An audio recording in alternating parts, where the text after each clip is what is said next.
Day, Ross Callahan, the Deadpool Gazzy. Shout out to everybody who already came through. Been chatting with you guys. Fire Pixie, Joey, Slippy. I think that's everybody. Mashi, me. Obviously, you know what we're doing today. Dirty Harry 1. I'm amazed, actually. You know what? While we wait for people to populate in, and excuse the voice, guys. Cage Warriors last night, almost like 9 out of 10 finishes, guys. I think there's almost all knockouts and subs. Oh, sick.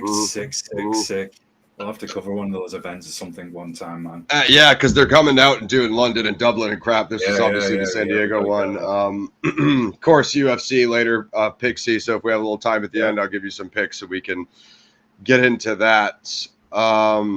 What I was going to pull up is the poll. What is the best? I don't know if this is because you guys are Zodiac heads or what, but this is crazy. What is the best vigilante action movie series? Dirty Harry in the lead with 51%. Obviously, the Deadpool series. Death Wish only has 11, which is crazy. Really? I think you guys need to go. You guys got to revisit Death Wish. I don't understand. John Wick in second, which 20%. I can understand that. The Boondock Saints in third with 18%.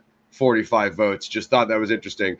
You guys really think, because I mean, I don't really feel this was a traditional vigilante film, guys, in Dirty Harry 1 until he went after Scorpio at the end. You know, they kept telling him, like, hey, you can't follow him around. It's not proper protocol. Obviously, it's Dirty Harry Callahan. He doesn't care what proper protocol is. It doesn't become that kind of movie until the final act. I'm just going to put this disclaimer out now as more folks head in here. I am not a true crime head at all. I have zero knowledge, and putting this as polite as I can, true crime just isn't my thing. So I'll be looking at this from a film angle. Of course, look at some influences, but Ross will be handling all the true crime side. So if I come across as knowing absolutely nothing about true crime, it's because I know nothing about it. So just getting that disclaimer. It's because it's the actual truth. It's not because he's pretending not to know anything. It's the truth. It is. Someone sat there thinking, "Oh, I'm still not convinced." You know, like, no, dude, nothing. They're still waiting for me and guys to do Bigfoot, Sasquatch, and cryptids, and we'll get to that. 2025, it's coming, y'all. We're working behind the scenes. I don't know. I mean, the way I'm going a little off topic, folks. I don't know if any of you are interested in this. I know Ross is, myself, but all these drone sightings around at the moment. Yeah. I mean, hell, that could give us content for a whole year, man. Yeah, we're having them in San Diego too, which is crazy. A lot of the U.S. are hearing about the Jersey one, so a lot of crazy stuff going on, guys. Cryptids, UAPs, probably ancient aliens, all that stuff coming in 2025. We're gonna switch it up, do some new shows, bring in some new topics and whatnot. So yeah, I got a list of the kind of homages, the similarities to the Zodiac stuff. We can get into that. I'd say before that, I'll lead us off with the synopsis. How you guys in the chat feeling about Dirty Harry 1? Of course, obviously, this is kind of the big cop drama action movie that comes out. I did learn a little bit about production, guys. I read some wiki. I learned some things that I found interesting. I'll get into those. Let's do synopsis. When a man calling himself the Scorpio Killer menaces San Francisco, toughest nails police inspector Dirty Harry Callahan is assigned to track down the crazed psychopath. Decently high rating on IMDb. It's like a 7.7 out of 10. Just give you guys the movie poster. I know it's a little bit blurry on the phone. We can kind of see it decently there. So yeah, that's what we're starting with. You guys know what this is about. Right off the rip, it's kind of interesting, guys. I wouldn't really call him like an anti-hero because he's not like the most likable main character. He just goes around kind of being a dick to everybody. It's hilarious. Like, this is the good guy, and then the bad guy's a crazed lunatic. You're like, I don't think there's like a protagonist in this movie. But it just follows Harry, so that's what you get. 70s noir. It's freaking awesome. Did you like? Did you? One thing, being a film head, well, obviously we are. I wouldn't be doing this channel, but the way it opens, that whole shot of the Bay, man, that was awesome. The whole angle, you see the city of the Bay itself, and then the score. I mean, dude, I as a music head as well, bro. when I heard the soundtrack chiming, I was already thinking, man, what you could sample as beats Yeah, for already, sure. thinking all of Yeah. that. No, I Did that liked it have a lot. Yeah. did that have that impact on you? And because it's been a while since we both saw it, the way that you see the panoramic view of the whole bay and everything, I thought that was sick, man. Yeah, it was awesome, man. A lot of those early shots are great. There's a lot of good shots throughout the film, to be honest. And yeah, I said with the kind of like ultraviolet grindhouse content, like a lot of kind of the filming aspect, editing aspect, probably gets lost on the viewer. But they kind of do it. A lot of it, I think, is like just establishing the violence of the SF Bay area, how he goes around and kind of solves those like smaller crimes at the beginning. It kind of establishes him as a character, just being an inspector and required at all these different crime scenes. He obviously breaks up the bank heist pretty early on at the diner. He's going to get getting his coffee or whatever. Yeah, and he's eating a hot dog and he still hasn't finished eating it. Whilst he's taking these guys out with a Magnum. Just so casual, dude. Yeah, man, this movie's crazy. The music's amazing. So he carries that like 44 Magnum, which one thing I did want to look up was how common was that for 1971, an inspector in 71, because it's like a 6-shooter, right? So it's basically in a totally impractical sidearm for street crimes, like super overpowered with like no reload speed. But it's just all part of his character, kind of. Yeah. And what this establishes for me is Clint Eastwood's career coming out of the westerns, obviously a western TV western superstar, and then the Man with No Name trilogy, western movie superstar in the spaghetti westerns. But I felt like this kind of like updated his resume and his pedigree to like something more relevant at the time, which is this urban metropolis, explosion of crime, 70s crime wave in the Bay Area. So he's kind of like transitioning from a western gunslinger to more of like a grounded role as like a seasoned inspector, Yeah, I think for that time it was like the modern gritty action thriller of its day. It really has this detective noir to it as well. Yeah. So any writing heads out there that read detective noir novels, it really is like a film version of that. The soundtrack, again, I'm probably going to be referring to that quite a lot, but that backs it up, and it's just got that the pacing, the tone, everything. It's very immersive, and it grips hold of you, and very entertaining movie also. Absolutely. So as Gaz said, genre-wise, they have it as cop drama, action, crime, thriller. So one of the things that I learned, Gaz, before we get into like more plot elements, is like John Milius. So the script had many versions. It kind of bounced around. They had John Milius do a rewrite, obviously a legend of Conan the Barbarian fame, and even Stone worked on Conan with him. I can't remember if Milius worked on Scarface. He obviously worked on Red Dawn.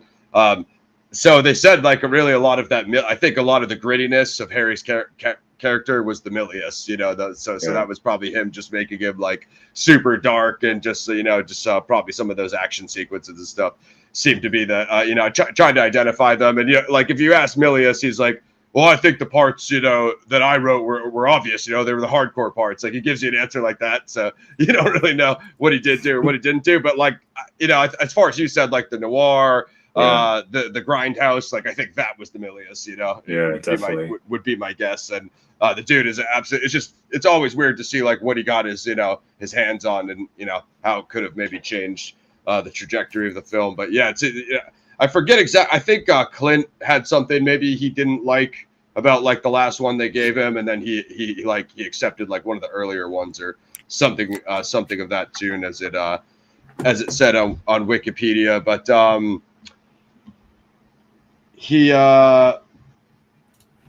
happy Saturday, brother.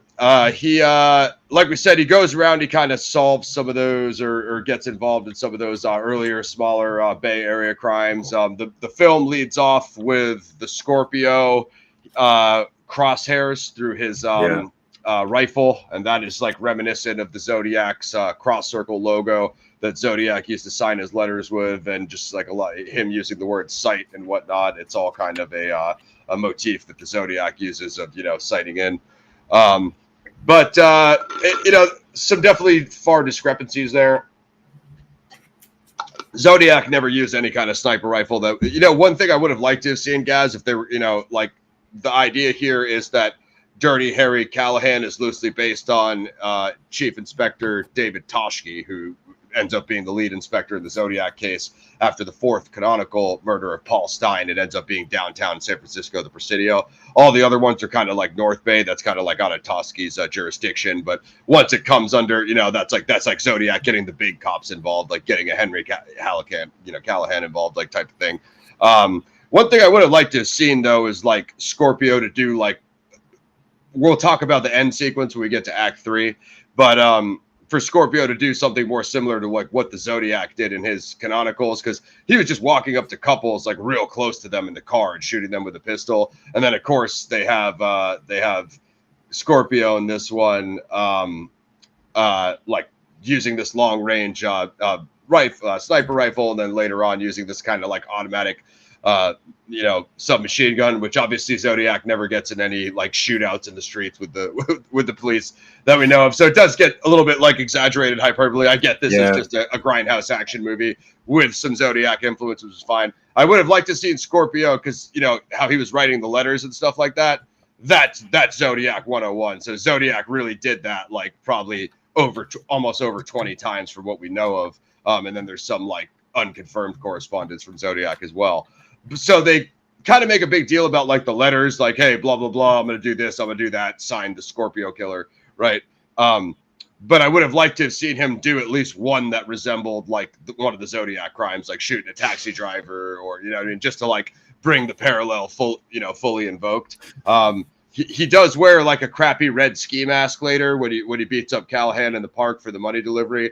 And we'll come to that. That's kind of like a jab at Zodiac wearing that black hood at Lake Berryessa. But Zodiac made an entire outfit with a cross circle logo bib on his chest and with a hooded executioner mask. Yeah. Right. So I would have liked to see Scorpio take the effort to at least make his own mask or maybe have a cross circle logo on the mask just to like fully like get that. Because this was 1971 now. This is only 2 years after the Zodiac crimes actually happened in the SF Bay area. I think when my boy Minty, I've never talked about this channel on the channel before. One of my favorite channels on YouTube is Minty's Comedic Arts. He does top 10s of movies, and they're awesome. And I believe when he did Dirty Harry, he said like an early version of the script was going to be centered in New York, and ultimately they decided to move shooting in the set to the Bay Area because that's where the Zodiac crimes really did take place. And like you said, of the open early establishing shots, just having it be a SF Bay Area crime movie, which was very popular at the time. There's also that other show, The Streets of San Francisco, right? It's that Gene Hackman and Michael Douglas, and that was very popular around the same time too. So, like as you said, SF Bay Area crime was becoming a thing in pop culture with them covering it in more shows. We started with it. Go ahead, make my day with all the action. I almost forgot. Was it 5 shots or 6? All the excitement, I almost forgot myself. Yeah. And you got to ask yourself one question. Punk? Do you feel lucky? We'll do you. Okay, so we were getting to that. So he breaks up the okay, you guys had some good stuff. Andy Robinson, a sightseeing group in a tour bus. He jumped on the door. Oh my god, that's awesome, dude. Yo, we'll post that link. That's absolutely fire. Imagine if that happened. I heard something about him, like he was like having trouble getting roles after this, or like people were harassing him because they thought he was like an insane serial killer, and he's actually like an extremely anti-gun pacifist. So it's always interesting to see when someone like this takes a role like that. It like affects their life. Like everybody hates you because you played a movie character, and then. But it's credit to the actor's performance because I haven't seen this for a long time, like you, Ross. But I always found the villain in the movie extremely great and on me. But that is because of the performance. It really comes across as horrible. Even the way the guy cries out when I was coming to that. Callahan gets him later with a knife. Everything his voice. I'm just like, oh yeah. But I want to say he's like theater trained, or maybe even singing background. Yeah. I might be fudging that. I think they refer to see something in the chat. I was going to wait till later for this, but I wonder if people are referring to the fact Steve McQueen and Paul Newman both turned down the role. McQueen refused to make another. I had some. Since you brought that up, where was I reading that? They had a whole bunch of just as you said, Harry Callahan offered to John Wayne and Frank Sinatra. Later on to Robert Mitchum, Steve McQueen, and Burt Lancaster. There was something about they were trying like hell to get it to Frank. Marlon Brando was considered for this role, but never fully approached. Steve McQueen and Newman turned down. McQueen refused to make another cop movie after Bullet. Yeah. I think they wanted McQueen because both he spent time. McQueen actually, as I was telling you before, McQueen actually spent time with Toschi for Bullet, and that's why he wore that Toschi style side holster. So I think that's why they wanted McQueen. They were like, he spent the most time with Toschi. Henry Callahan's like another Toschi-esque character. But I think it's better with both of them. You know what I mean? Like, you don't need McQueen in everyone. Just my take. You know who? Oh man, I forget the actor's name in the moment, but the guy who's his partner, Chico Gonzalez, and later he quits after obviously, you know, being shot. I feel his performance is sometimes forgotten about. He was quite a good supporting partner. Oh, he was awesome. Callahan was reluctant to take him as his partner, and then Gonzalez grows into the role, and you could see if he'd stayed in it, you could have imagined the pair of them talking to the lieutenant. Yeah, hell yeah. That would have made some interesting. No, I was coming to that. I thought he was an amazing partner. Obviously, when he's introduced, Callahan makes some racist statements to him directly to his face, so you could see how it'd be a turn off for the guy you're about to be working with in the field. Yeah, but he was a theater professor. Wow, interesting. Yeah, he was really. The acting as a whole was actually pretty good in majority of the film. All the parts, you know, everybody, the DA, the chief, the DA, the whole, all of the everybody involved was pretty sick. So he was breaking up the heist there, and that's when the dude had the shotgun. I think Callahan popped him once or whatever. He crashed out. The car crashed, or he shot them at the car, and the car crashed. It's kind of like that's so early on too. Like you think about like modern theater movies now where like nothing happens for the first 35 to 45 minutes. Like it popped off in this super fast. Well, the thing is, right from that opening shot when Scorpio's got the woman sighted and his sniper rifle, so you've got the inciting incident that's going to set up the whole premise of the film, and then you've got some of those minor crimes as you mentioned, like stopping the bank heist. Another amusing one which we'll come to later, which was often replicated in other movies, particularly Lethal Weapon as well, who Mel Gibson's character certainly has that Harry Callahan influence in there. So this is a good thing. It establishes the same premise and the pacing as well. Even quiet moments just before he stops that heist when he's in the diner. There's no real slowdown in the movie either. It does run quite fast, I feel. Yeah, I agree. But I mean, again, if you're interested in the Zodiac case and you want to see something that just like a sick narrative that just kind of loosely follows some of the Zodiac events, this is kind of the big deal because you got Clint Eastwood and just really good performances from the two main characters and a little bit about like I actually have replication of the Zodiac letters, but like that small paper he wrote on with the kind of messy handwriting. I mean that's all kind of right out of the Zodiac letters. The Chronicle, how they write to the Chronicle earlier, guys. I mean the biggest thing you get are Dirty Harry, the actual movie Zodiac, and then the Limbic region with Edward James Olmos. That one has some cool recreations of the crime scene, kind of based on the same Zodiac crimes. But in the movie world, it's really just those three that kind of give you anything. Of course, you have the new Batman with that Riddler character, which I would argue, his mask is a better influence recreation of the Zodiac mask than just Scorpio wearing that crappy red ski mask later in the park scene. It's kind of disappointing in terms of mask quality. The other thing I would have liked to see from Scorpio is like a little bit more, other than like what I said before, like a connection to the Zodiac Chronicles, is like a little bit more sophistication, because Zodiac also wrote those ciphers, guys. And they had to do all these different kind of like letter games, numbers games to decipher, you know what I mean, and actually find the solution. He wrote like several, but like a wife teacher, a husband wife teacher couple broke the first one within like 24 hours. So it would have been nice to see him use like a little bit, instead of just being like a raving lunatic, like use a little bit more intellect. But it's a movie, Yeah. So I get that. If we've got a briefing where you've got the crime board or something, and you actually see again, for the true crime heads, remember I've got zero knowledge on this, so I'm doing my best here. You'll see the Zodiac code. Well, I've seen that in other movies where they've got the code, as you say, on the board and they're trying to break down, decipher it, what's behind it, get the meaning. That would have made some interesting scenes. Because at first the guy is is there a purpose there? Why is he targeting these people?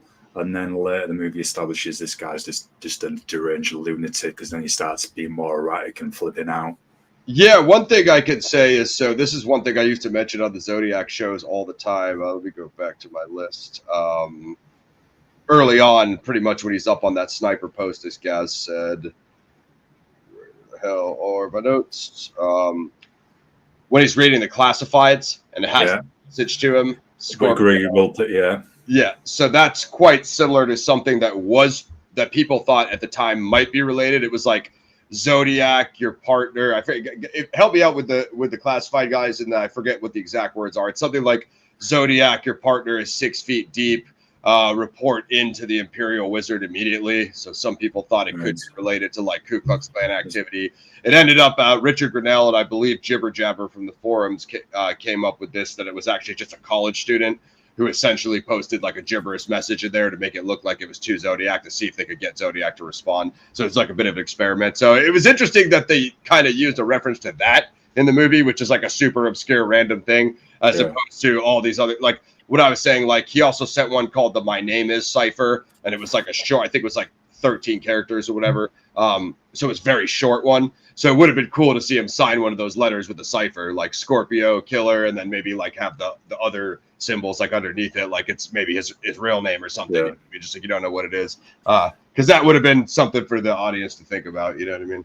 Cat Daddy's just said in chat, again, I have no knowledge on this, Joe D'Angelo wore a ski mask. It's still in evidence. I don't know if that's someone significant or yes, the GSK, the Golden State Killer, right, and they used to call him BTK, the bind, torture, killer.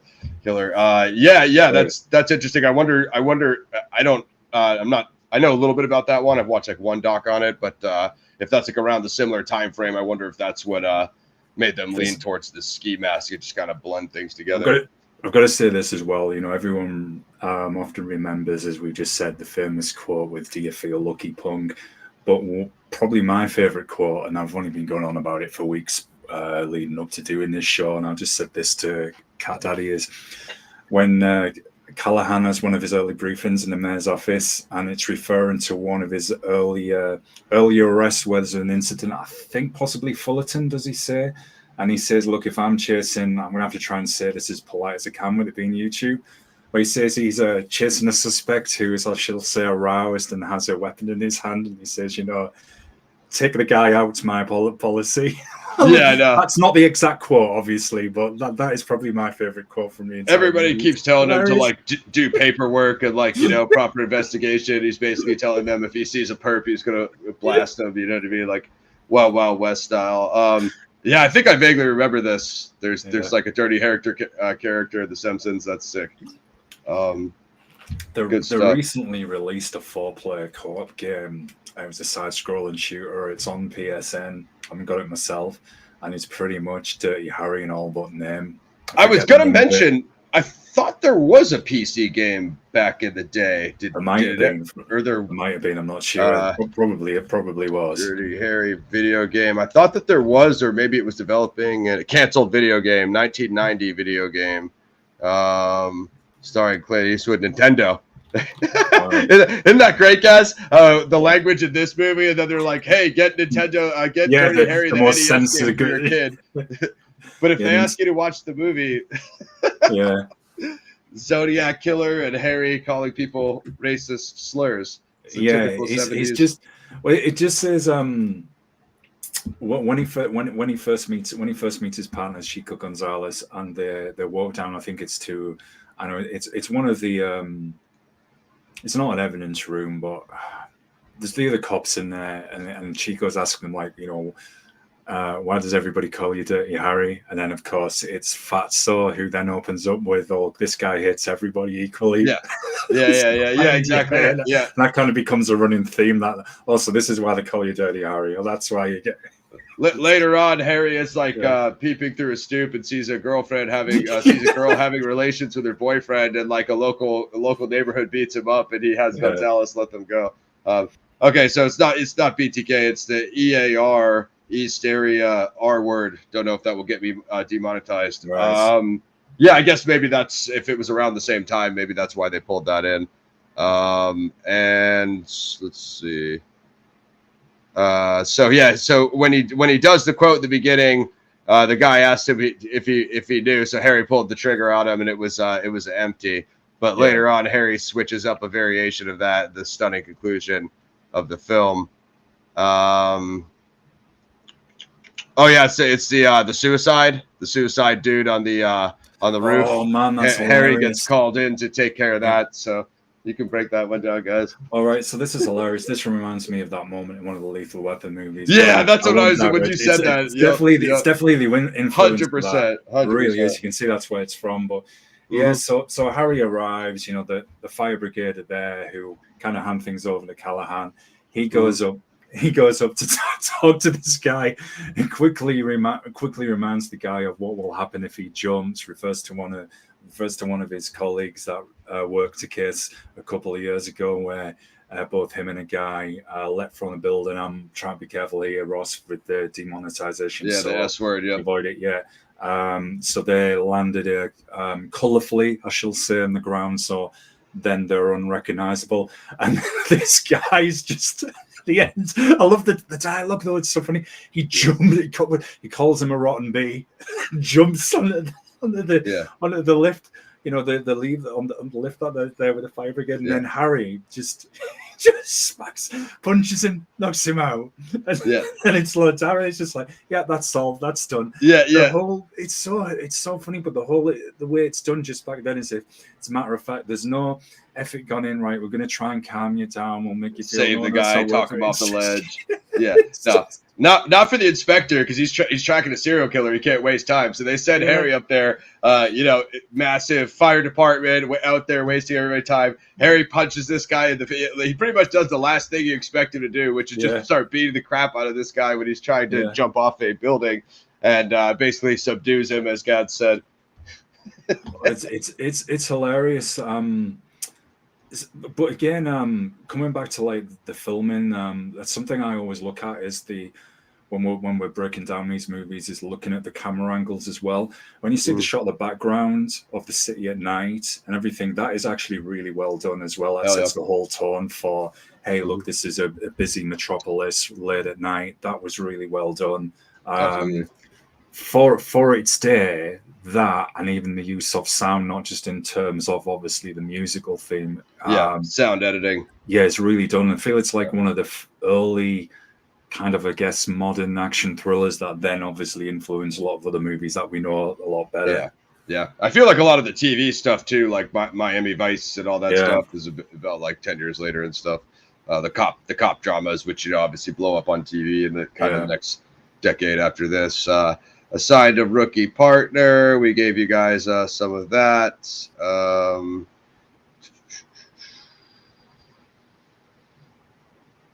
Okay, so Scorpio murdered that boy. That slipped by me. He sends another. The 10-year-old boy. I missed that. Damn. So he sends another letter, and he says it's a Catholic priest or a bus driver, right? Something like that, which. Obviously similar to the Zodiac's bus bomb diagram, and Zodiac makes he makes a bus threat, but the problem is, guys, like Zodiac just pulls stuff out of his ass, right? So he writes this thing and he draws a bomb, and he basically says, like, I'm going to plant this next to a children's bus route, or I'm going to shoot out the tire, and as the kids, I'm going to like shoot them as they come running out, which created mass hysteria in the Bay Area at the time. Like they did have police details following the buses and stuff like that. But in the next letter, Zodiac says, like, if you think I would do that, you deserve a hole in your head. You know what I mean? I don't know. I disagree, bud. I'm a Toschi fan. So that was kind of like we'll come to Act 3 and all that stuff. This other stuff, yeah, I mean, I kind of talked about the bus thread a little bit. This other stuff here, we kind of have something in here in the middle that's not Zodiac related. Let me pull up the so we're talking about that priest, and yeah, that's when they get the kind of briefing. So this part here, he claims to have kidnapped a teenager named Anne Mary Deacon. He threatens to kill her if he's not given a ransom of $200K. Harry's assigned to deliver the money. This is a pretty interesting scene when he has him kind of running around. So the phone calls. This phone call influence, what it reminded me of in the Zodiac crimes was after Blue Rock Springs, Zodiac called the police dispatch and he taunted them like, I want to report a murder. There's 2 kids dead. He gives like weird directions. There's 2 kids down there. I'm the one who did it.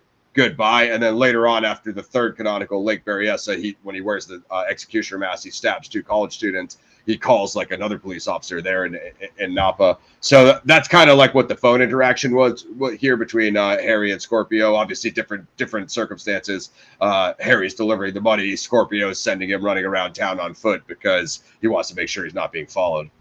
Yeah.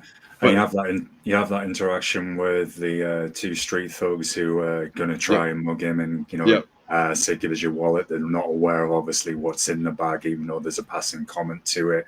And who he is. Yeah, and then there's the guy who answers the phone as well. And then, obviously, Callahan gets that. This is good. Again, this is setting up more of the gritty atmosphere, the tone as well. It's drawn the viewers deeper into it, and it's also like what's going to happen when these guys meet. So yeah, absolutely. I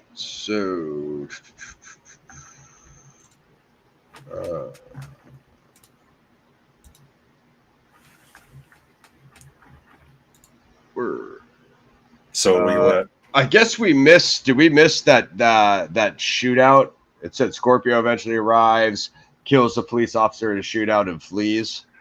That is before, I think. Because they're staking out. Yeah, we did, because they're staking out the rooftops, and this is when Scorpio all of a sudden has a submachine gun, which, considering this guy can fire the weapons pretty well, would make you think, well, is this guy obviously well trained, or is he ex-military or something? With the time, I thought, right, ex-Vietnam, anything like that.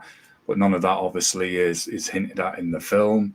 But yes, there's Harry and Chico. They're sticking out the rooftops. Harry's noticing. He comments on some things that are happening in one of the apartments.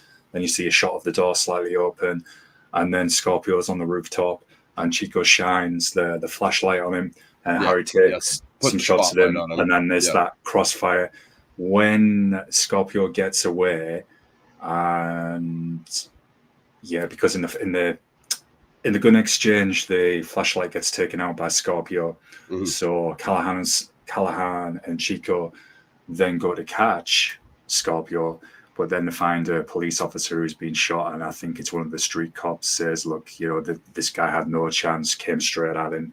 And then I think Callahan says to him, Scorpio is on the loose here in a North Bay somewhere.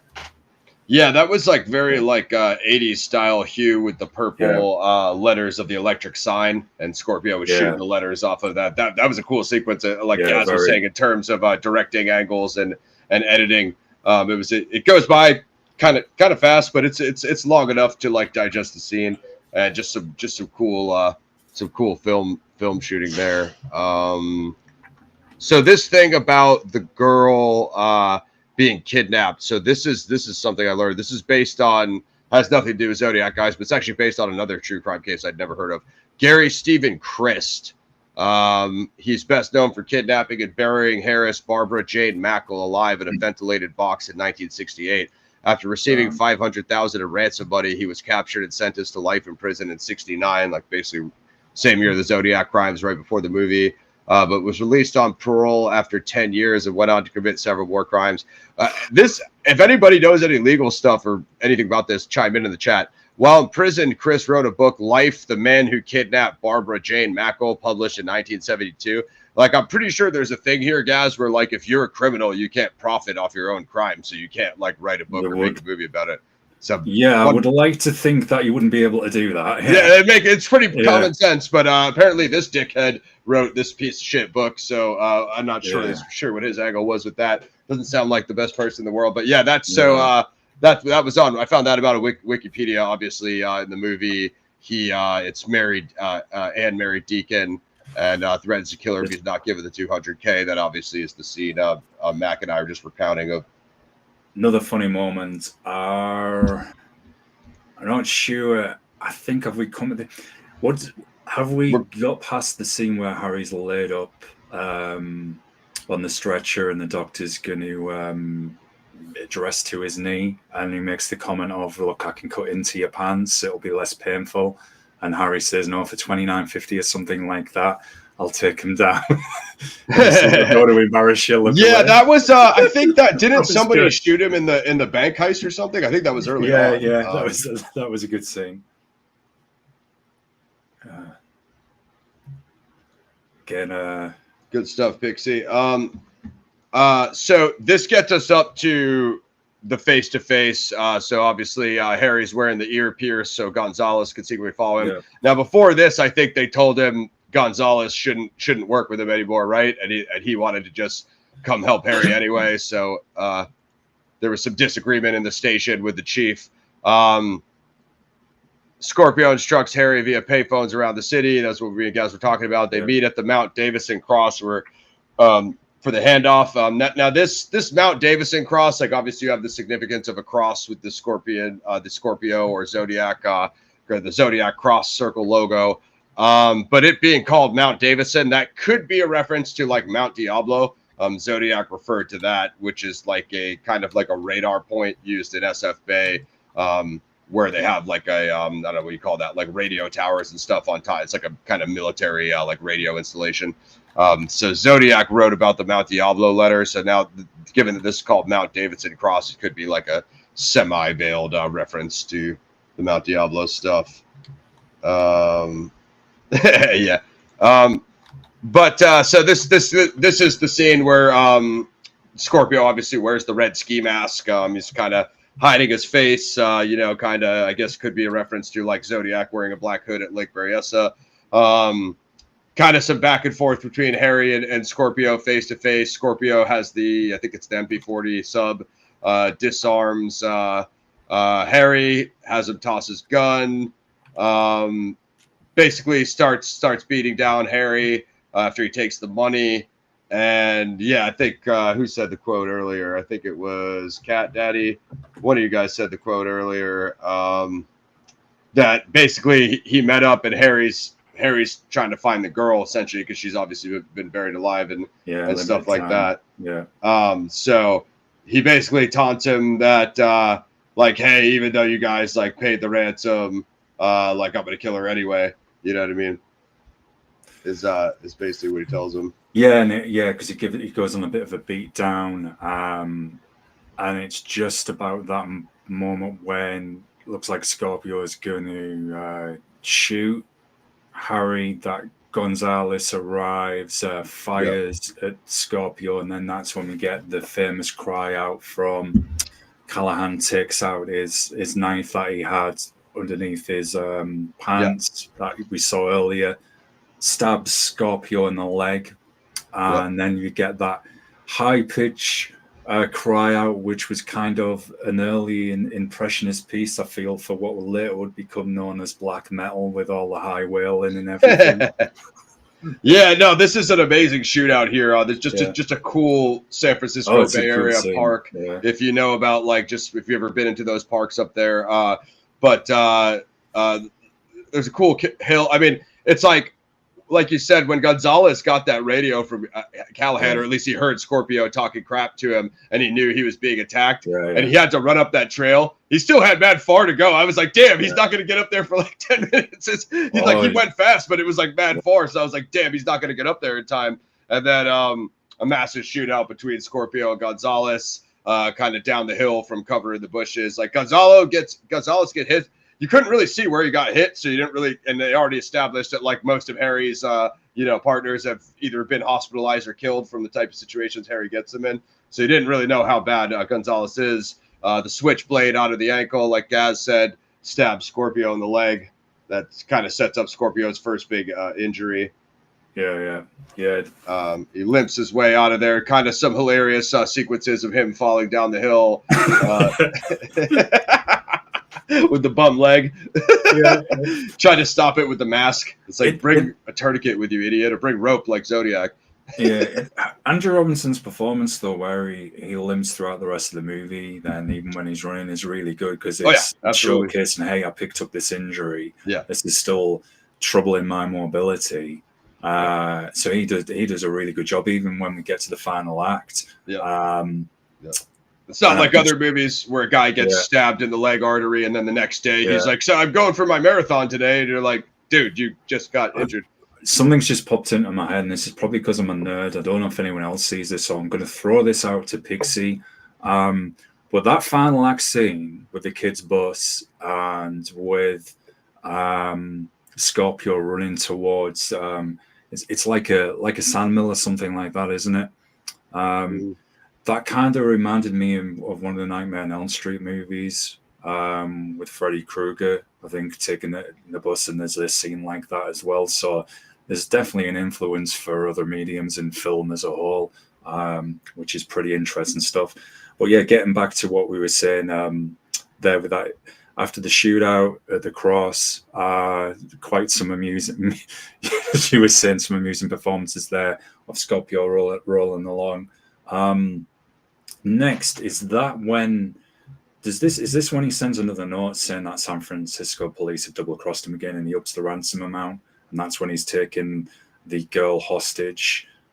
Well, she had taken her. That was before this. This was the money handoff. Right. Sorry. For that. So the next stop, because he says he's changed his mind. Yeah. Emergency clinic for the stab wound, and that's how Harry learns of his. That's how Harry learns of his location.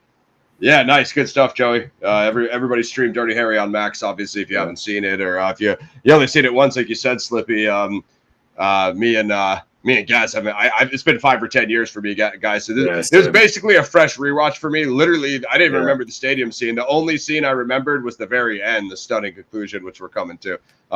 So because of his emergency hospital visit, just going to move us along. Harry learns of Scorpio's hospital visit. A doctor reveals that the killer lives in a room at Kezar Stadium.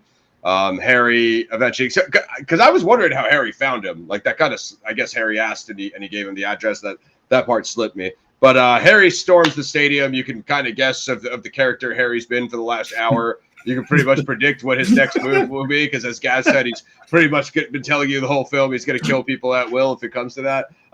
Kicks the dude's door in. Finds his weird Zodiac lair with all his creepy serial killer BS, and I believe he sees like the sniper rifle there. Kind of chases him out down to the field. I think Ross has said it for the last 3 weeks. I think I've got to say now, Jason's one of the all-time classic movie villains, man. You meant Elm Street movie. Pixie, watch him. Especially the first 4, probably first 3 are the best. I'm a Hellraiser guy. Yeah, the same as well. But yeah, first 3 Nightmare on Elm Street films, definitely. Anyway, we'll get back on topic. I'm going to start. Freddy's dope. I respect Robert Englund. Yeah. So anyway, it gets crazy here. In my opinion, this is really where it turns up, as Gaz said, kind of like the peak of the story arc, kind of the climax, reaching the conclusion. Harry chases Scorpio down to the field. Fatso, which I'm still not sure of that guy's name, Gaz, turns on the lights for Harry so he could get the visibility on him. He's like, Harry, you need any help? And he's like, go get some air, Fatso. Harry's about to blow a serial killer's head off, and he still takes the time out to insult some guy that has just helped him with essentially a favor. Just establishing Harry's establishing Harry's character development. He ultimately tortures Scorpio. He steps on his he shoots him in the leg, steps on his leg wound. It's obviously like nearby where he stabbed him before. and he just kind of steps on him and tortures him to get the location of the kidnapped girl. Scorpio tortures Scorpio to confessing where Anne Mary is being held, but the police find her dead. So when they take the body out of the well or the supposedly insulated entrapment, she's already passed, which means Scorpio was telling the truth that he was just going to try to take the money and kill her anyway. Yeah, man. It's a powerful scene, and there's a very powerful clause to this movie as well, which I feel is underrated, but I'm going to wait till we get there. It's interesting, Joey. Andrew Robinson was in Hellraiser. Now he got me thinking, no, he wasn't Uncle Frank, was he? Anyway, we'll get back on topic. I'm going to start. I'll bring a little bit of like Zodiac in, and again, guys, if you have anything on Zodiac relating to Dirty Harry or Toschi or Zodiac or Scorpio, chime in on the chat. This is kind of like the final thing I noticed when he sends in the clothing of the bra from the girl and the tooth extracted with the pliers. It's essentially a reference to when Zodiac shot Paul Stein. He cut a piece of his shirt off, Gaz. And he sent that in. He was sending in pieces of Paul Stein's shirt to say, like, hey, to prove I'm the killer of the cabbie, you know what I mean? Here's a piece of his shirt. It kind of establishes like no one else would have that but the killer. So that's essentially what this scene was establishing with. Obviously, instead of a piece of the cabbie's shirt, it was in this scenario tooth and some of her clothing. But I found that quite reminiscent to the canonical crime of Paul Stein. I believe it was October 11th, 1969 in Presidio Heights. So, that's pretty much it, guys. It's just the phone calls. We're coming to the bus threat. You know, we could do a little bit more on the bus threat. But as far as the money and the stuff and the girl thing, that was obviously based off this whole other crime, Gary Stephen Christ. But it was definitely interesting that they're able to, kind of combine all those contemporary at the time crimes, with the narrative of this movie, making it a little bit similar to the Zodiac crimes, and then obviously that other kidnapping, and then Kat, whoever said that in the chat about the ski mask being that other guy too. So it's interesting stuff. Yeah, and when after that confrontation in the football stadium, and that's when Callahan meets the DA and the judge is there as well. Yep. And we learn that Scorpio is going to be released. That whole exchange, I mean, there's some amusing dialogue again, but it's quite a powerful conversation. And I feel, Ross, that scene sets up future vigilante films where I agree. If the justice system isn't going to work, if we can't prosecute this guy and he's blatantly a serial killer that's threatening the city, writing letters and bragging. And we can't do anything. So that's the whole benchmark for probably what would become some of those later vigilante movies, which is interesting.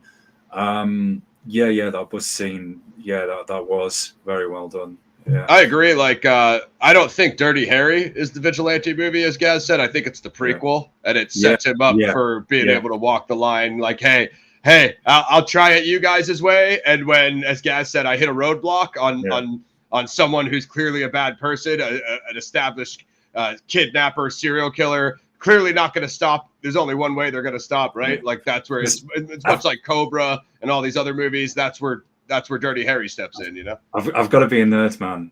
I've got to quote it another time. Do you think that's what then led to the influence of one of the most entertaining but horrendously voiced lines in film history? The first Judge Dredd film with "I am the law" would be good. I am the law. I love Stallone.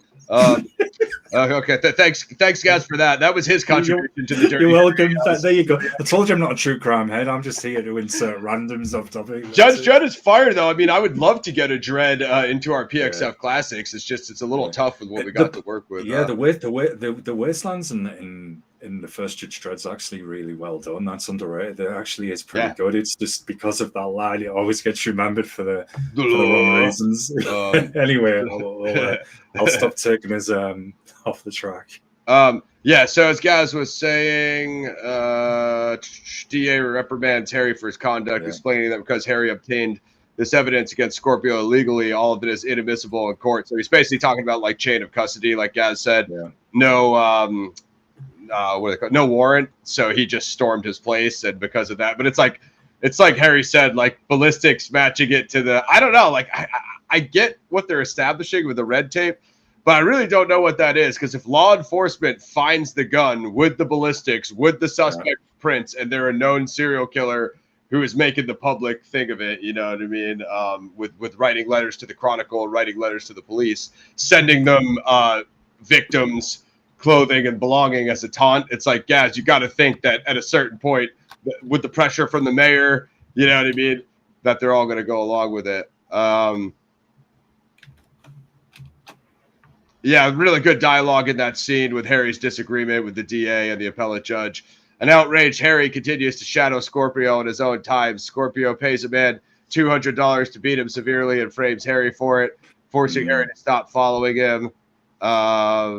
Meanwhile, Hospitals Gonzalez tells Harry of his intention to leave SFPD and become a teacher instead. Great character, as Dad said. I believe we had a quote. Was a Cat Daddy up here? Everybody knows Harry didn't do that to Scorpio. Why? Because he looks too damn good. Because if Harry did that, he would have beat the ever-loving piss out of Scorpio, just like when he stepped on his gunshot in the field. If you guys type one more thing about horror movies, I'm going to lose it on you. And that conversation is on pause until October. We're not having that. We're not having that conversation until 30 Days of Horror. So Scorpio steals it. Oh yeah. So this scene when he steals the pistol from the liquor store guy, like, it's just establishing like the, like, you know, chaos theory, because it would be very unlikely that Zodiac would go to a liquor store and smash a wine bottle on some guy's head and steal his pistol. Yeah, that was a bit random, wasn't it? Yeah. It's just, if Zodiac did that, he would have gotten caught. You know what I mean? I've got to admit though, the guy behind the counter is when he says, "You son of a." Yeah, no. Funny. Why would you show a random guy that has all those injuries your pistol? Yeah. Like, yeah, Tony Todd is dope. Yeah. So here we're coming up to this scene. So liquor store owner hijacks a school bus. He contacts the police with another ransom demand that includes a flight out of the country. Basically is setting up the iconic bus chase here. This is very, I could see like Speed, something like Speed taking a bunch of influence from this, guys, you know, because that whole movie is basically like an expounding on this third act. So some great San Francisco highway shooting, and just the iconic outline. Of course, this is in the trailer. Henry Callahan standing on the thing before he jumps onto the roof of the bus. I believe I read that Clint did that stunt for real, guys. He jumped it with no wire. So Clint's a beast, man. I mean, this whole scene, as Pixie said, is they put that it's genuinely scary, because when Scorpio first gets on the bus and the kids are all there, you know, not aware that this guy's obviously going to be a deranged lunatic. Get some more, do you know any songs? Are all singing, you know, Old MacDonald had a farm and everything. Row your boat. And then as it progresses, and then there's because a certain amount of time has passed, so some of the kids start to get restless. Where are we going? Want to go home? And then he strikes one of the kids, and then derangedly shouts, you know, don't you know any songs? Get them all to sing, and then they go obviously psychotic and start slapping kids around. Yeah, so that whole scene, but it's very well portrayed. It's very well acted, I feel. It certainly has the tension. It puts the danger across that Callahan has got to catch up to this guy, because now these little kids in danger. He's got to get to him as soon as possible. And that threat, we'll break down the chase in a moment, in the works. But even that very closing scene on the final act, that threat is amplified again. You know, that last kind of gun exchange, I guess. Yeah, absolutely. Yeah. Yeah, I mean, just out of given what you guys are talking about in the chat. So the best thing to do, if you have recommendations or you want us to cover something, just put it in the comments. Yeah. and tell us like the movie and the year, so we know exactly which one. If the movie has like multiple send titles the or remakes message as well. Do and that. then if we see multiple people asking for the same movie, we obviously know you guys want that, so we'll get it on the list. So like that's the best way to cover the recos. But yeah, I was thinking about maybe doing Halloween 1 when that time comes.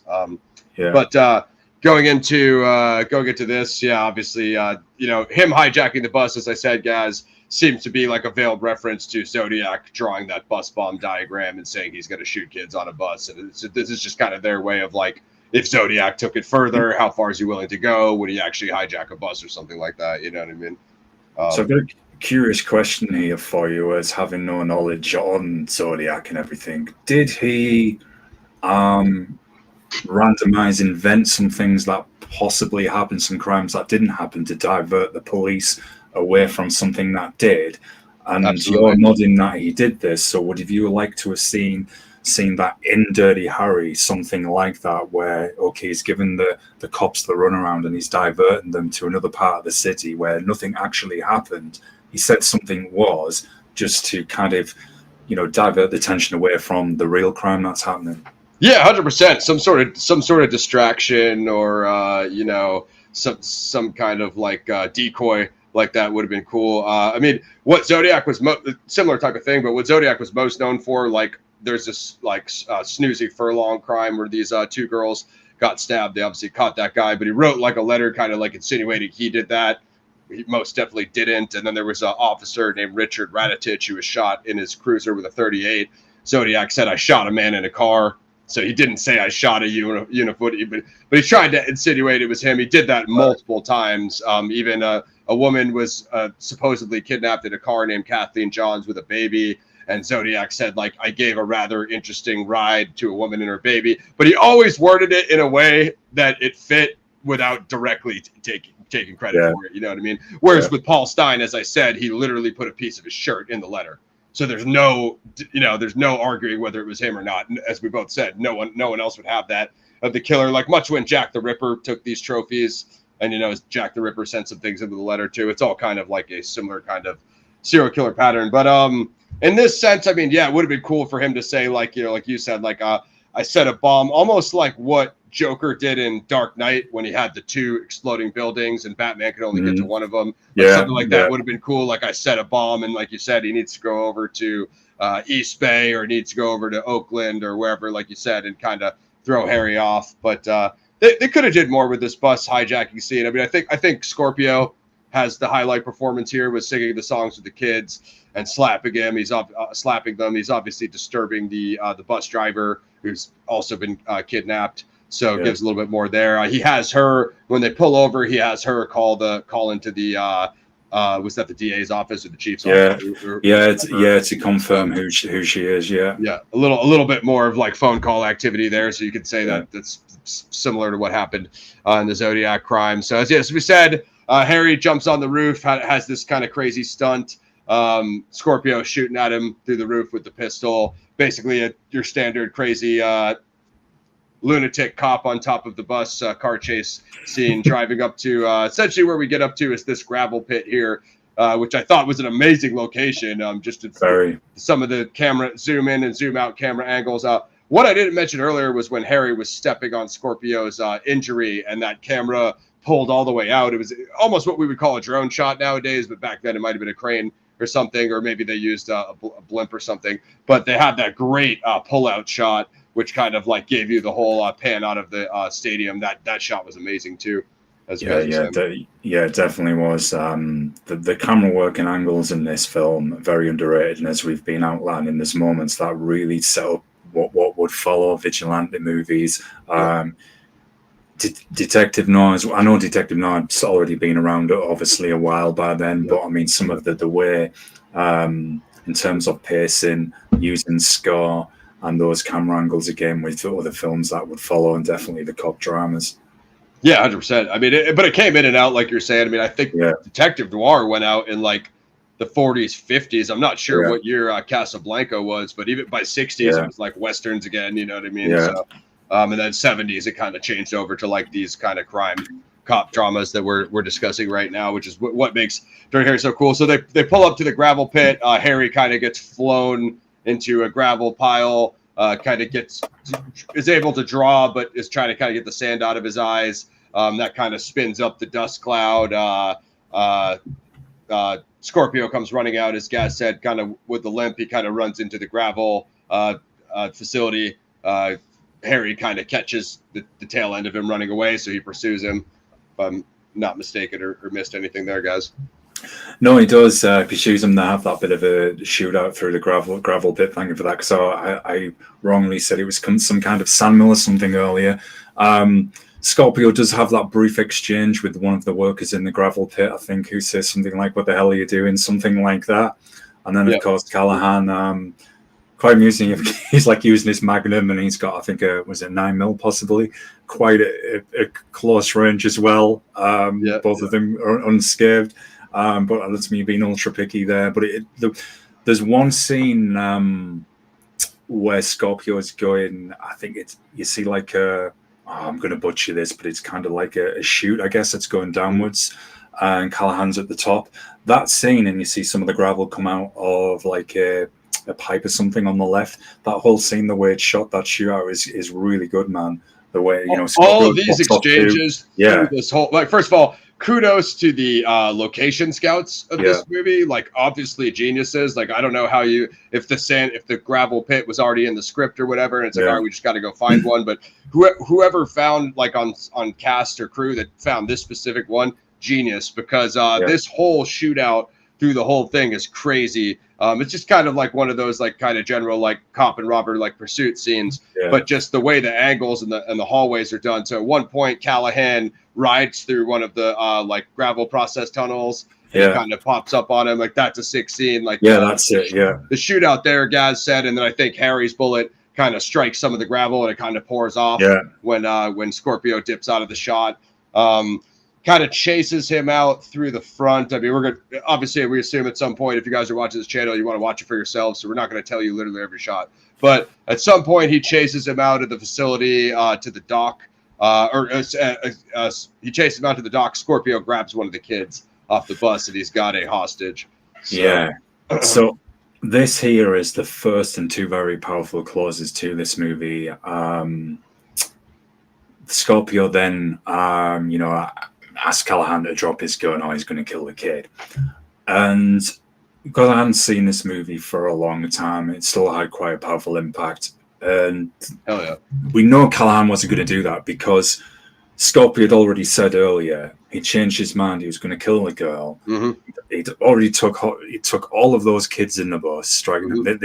As far as Callahan's concerned, he's escaped the law. He's got to put him down. So it's coming. So. Then, of course, Callahan takes the shot, kid gets away, and then we get that famous dialogue again from the famous line, and then Andrew Robinson's laugh as well as the result of that. This whole sequence here, because, like, obviously the Callahan quote is like, it's kind of about the Magnum 4.4, like it would blow your head clean off your shoulders. When he hits him with that first slug, like Gaz said, like when he has the kid, like, the impact is like so heavy that the kid goes flying off of him. Basically, he doesn't get hit because of Callahan's shot, but Scorpio gets dropped, gun right next to him. Kind of brings you back to the homage. The callback is that first scene, the heist scene when the heister was down and he could have reached for the shotgun. As Gaz said, he runs the iconic Dirty Harry Callahan quote again. Do you feel lucky? Well, punk, do you? Obviously, that, like, Scorpio has been terrorizing the SF Bay area the whole movie. That's kind of like the domestic terrorism theme from Zodiac. Reaches for the pistol, unlike what the guy did in the beginning. And obviously, that Harry's round is full, and that Harry knows his round is full because this guy said he's basically been telling you it's going to get to the point where Harry has to fucking off this guy, blows him clean off the dock. Scorpio goes flying into the gravel lake there at the gorge. Just kind of an iconic shot of Scorpio's body floating in the water. And something else as well, and this is what I was hinting at, the second powerful clause to this movie, because this is literally where it ends in a moment, is when Harry Callahan takes out his wallet. And you see his San Francisco, police inspector badge is there, and then he takes that out, his wallet, and he throws it into the water. And that's kind of saying, I'm disillusioned of the justice system. I was frustrated. I lost my faith that this guy was allowed to continue killing people, and I've had to do this. And yeah, we know he obviously came back because we got four other movies, you know, in the Dirty Harry series. But it ended it on such a powerful statement, of course, and then you get the closing credits and the music to match that tone and mood. The music even drops quieter as well. The way they use music again. Something that I feel is often forgotten with the original Dirty Harry movies. So very powerful climatic close to what is a very good movie. Yeah, and the point it establishes there, as Gaz said, like if they're going to fire me for that, then I stand on my action. This guy was sniper terrorizing people in the city, kidnapped a girl and buried her alive, and took the ransom money, went back on his demand, like Gaz said, then kidnapped a bus full of kids. So how long were we going to let the thing escalate if he crashed the bus, killed all the kids, or he executed them all? So he's standing on business, and it also establishes like where's Harry's line and where's the line of the law. And like you said, four or five more movies. Well, now Harry has to navigate all that red tape for the rest of his career, you know, if he doesn't get removed. But yeah, it kind of has another pullout shot, like a fade out, like it had at the stadium. Aerial shot of the gravel pit gives you a really good idea of what the location looked like.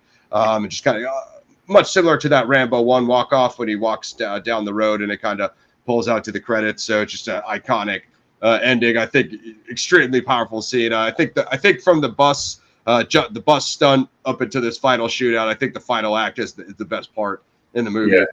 Well, it's all building up to it, and I must admit something we forgot when I'm coming to you in a second, Pixie. You know when when the Scorpio's first released from the hospital, and I'm not sure if we mentioned this or not, and you see Callahan following him around the city. You know, he's in bars everywhere where Scorpio is, and that's just when, you know, he goes to see that guy to beat him up and to try and frame Callahan and San Francisco police for supposedly stalking him, beating him. But I actually found that quite amusing, just the way Callahan was everywhere. Where the hell yeah, that was awesome. That was man. You know, it's like one thing, like when Gaz said that, I'm trying to think, like, let's say that like the Zodiac got caught like that and they had inadmissible evidence and they would have let him go free and walk the streets, or his attorney got him off. Like, you'd have to assume that like that he would not go free. You know what I mean? After all that public, you know, and in this case, they even added something that Zodiac didn't even do, was the scary Stephen Chris crime, like kidnapping a girl and burying her alive. Like, that's even more putting more fuel to the fire, you know? And let's just say the situation that did happen, I'm sorry to say this, but it's a vigilante revenge channel. Somebody would have did something about it, guys. Like, you're not like the family of that girl, or, you know what I mean? Like, you're not going to let a dude like this walk around free in the same city that he's been threatening. You know, there's a Japanese movie. It's true. Slip. You might know this because I'm relying on you, man, because my mind is evaporating again. But there's a Japanese movie. I've only seen it once, and something happens where someone kind of like the Scorpio or Zodiac, as you've said, escapes the justice system, and the family actually find the killer. And it's not just one family, families of all these victims, there's several of them. They actually catch this guy and they put him in a room and they invite kind of members of that family over, and more or less say, right, there you go, go in the room, lock the door, 5-10 minutes, and that's all I'm going to say. It is an insane movie, movie. I'll try and get the name for you all one time. Yeah, so I mean, you realize the point I'm getting at. It's like, okay, either if law enforcement or a Dirty Harry Callahan or somebody else doesn't do something about this, it's like someone's going to do it. Kevin Costner is not a good actor. He can't hold a candle to Clint Eastwood. No way Kevin can pull this off. I mean, what movie has Kevin ever played a cop or a detective in? Like, you know what I mean? Like, it's two completely different actors. Yeah, Kat's referring to that. Yeah, that scene earlier was a powerful scene, man, and definitely set that reasoning up for Callahan for sure. Yeah, that's dope. That's super dope. He's not going to sit for that. So Callahan made up the happiness of the Kata Curies. I'm not sure, Slip. It was on TV once. It was on Film 4, I think, something like that. And dude, I haven't seen it for so long, so it could be that. All right, if you guys have anything on Dirty Harry and the Scorpio crimes or any final Zodiac questions, queue them up. Otherwise, get your ratings ready. Yeah, I'm gonna throw this out to you quick before. So, folks, which one then out of the 5 Dirty Harry movies is your favorite? And if Deadpool is one of them, as you can obviously tell, it's probably one of mine. Would you want us to cover the Deadpool? Let us know, folks. Drop your comments there. Yeah, that's good to know. If you want more Dirty Harry sequels, put it in either put it in the live chat now or put it in the comments when the video posts. As I said earlier, you can stream it on Max, as our boys said in the chat. Number 1, Fire Pixie. Well, mission accomplished. It's got a 7.7. I'm in such a good mood with Pixie today. She's pissed me off with that Kevin Costner hate. I'm just going to mute out because I'm going to choke. 7.7 on IMDb. I gave it an 8. 8 out of 10. I'm an 8 out of 10 on Dirty Harry 1. Yeah, it's fire. I don't know what my favorite. I have to go rewatch them all, guys, in order to determine that. But it's definitely one.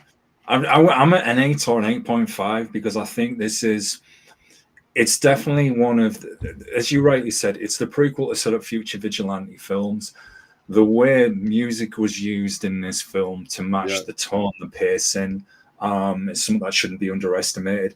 I love the filming as well, both at the start, the angles they got. So I really think it was one of like the first kind of modern action thriller movies, which, yes, if it was released now, I can imagine the reception it would get. Yeah, dude. Absolutely. Yeah. But yeah, 8 or 8.5 for me, definitely. Which one is it? It's in one of the Dirty Harry sequels, and I haven't seen any of them for a long time. Which is the one where Callahan, is it Magnum Force, where Callahan goes in that it goes in the office of some sex line operators, and they're all nanas there that are manning the phones, telling us through. That's hilarious. Which one is that? I think that's Magnum Force. I haven't seen them in years. Yeah. I have to go back and rerun them. That's a hilarious moment. But I'll definitely have more polls coming up for a few more action series. I wrote down a few more. The next poll is going to be The Equalizer, The Substitute, The Punisher, or Taken. Oh man! And then I got 4 more after that, and I'll see what else can make the list. That is a tough one. I'm trying to avoid the Expendables because it's more like military mercenary. It's not quite vigilante, So, but there might be other things that fall right on the line. Good stuff. Yeah, I don't know that much about D'Angelo. So yeah, 8 out of 10 for me. Dirty Harry's amazing. Clint Eastwood. Some of those, the Frank Sinatra thing was interesting. They wanted Marlon Brando. Like, I don't know what kind of condition Brando was in 71.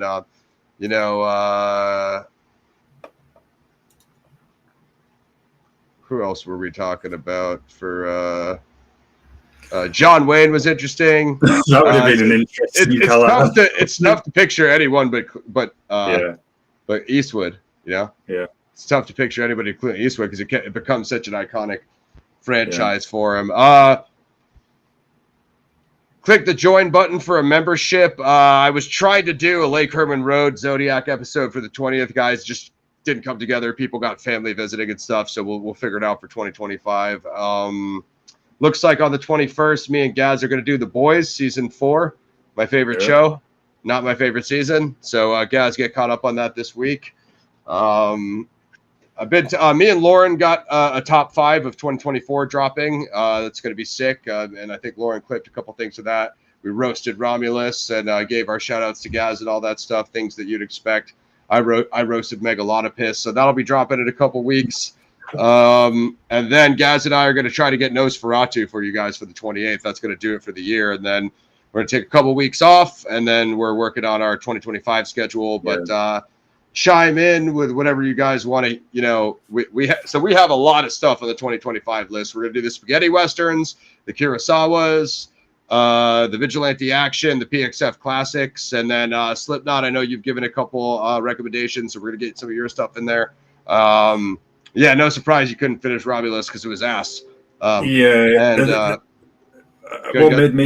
made me appreciate more Joy was because I saw Joker 2 before it.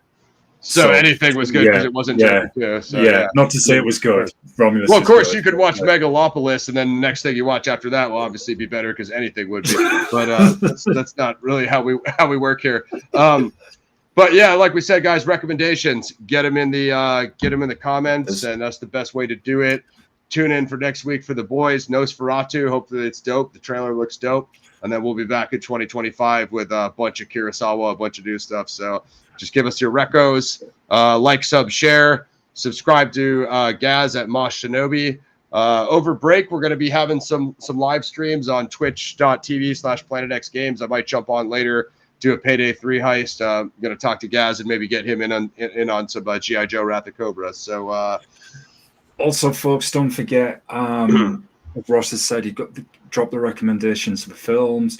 Anything Zodiac's related, definitely get at Ross for that. If you want us to do some martial arts, more action vigilante focused stuff, which I hope you do, since that's what we cover a lot as well.